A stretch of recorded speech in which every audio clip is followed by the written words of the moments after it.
colocação de pauta e eu pudesse ouvir as palavras do doutor juiz de direito, que é focado também nessa questão do direito do consumidor. Ele é muito mais conhecedor desse assunto que todos nós. Estou certo, Fernando? Excelentíssimo vereador Vicente Rocha, presidente da Casa Legislativa. Bom, então, analisando tecnicamente as questões. O primeiro ponto que eu acho fundamental aqui é a questão da constitucionalidade ou não da lei.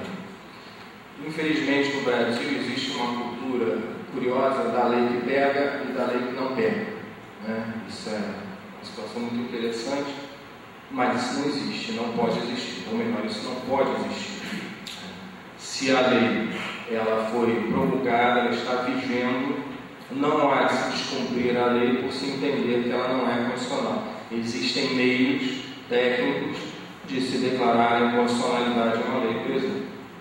E não tenho dúvida de que as instituições bancárias têm um corpo jurídico altamente capacitado que sabe os meandros para se chegar a esse ponto. E existe, em técnica de constitucionalidade, um princípio que é o da forte presunção de constitucionalidade das leis. Então, a lei nasce com uma forte presunção de que é constitucional. E há de se, através de meios técnicos, como eu disse, quebrar essa presunção que milita em favor da lei. Então, a lei, ela, até que se decida em contrário, ela é constitucional e deve ser cumprida, né?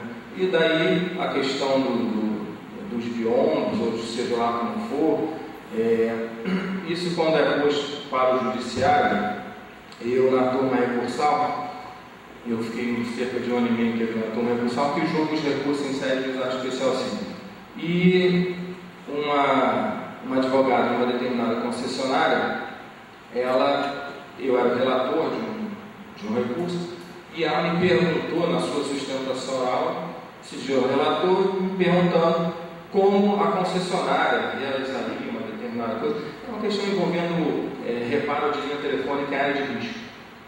Ela falou, não dá para reparar porque é área de risco, então o senhor tem que me dizer como é que a gente vai fazer esse reparo em área de risco. Eu esperei ela terminar a fala dela e disse, bom, respondendo a sua pergunta, eu não sei, eu não quero saber e eu tenho raiva de quem sabe. Rindo, brincando, uma situação amistosa, e eu retornei com uma pergunta para ela, só me diga, por favor, como é que eu vou julgar 200 recursos por semana, que é o que eu julgava, 200 recursos por semana.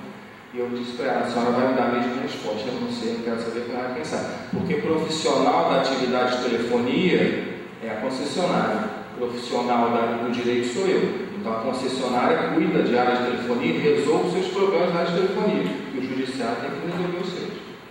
Bom, se eu vou julgar, vou levar processo para cá no final de semana, se eu vou ficar à noite trabalhando, isso é problema meu, mas eu tenho que julgar isso.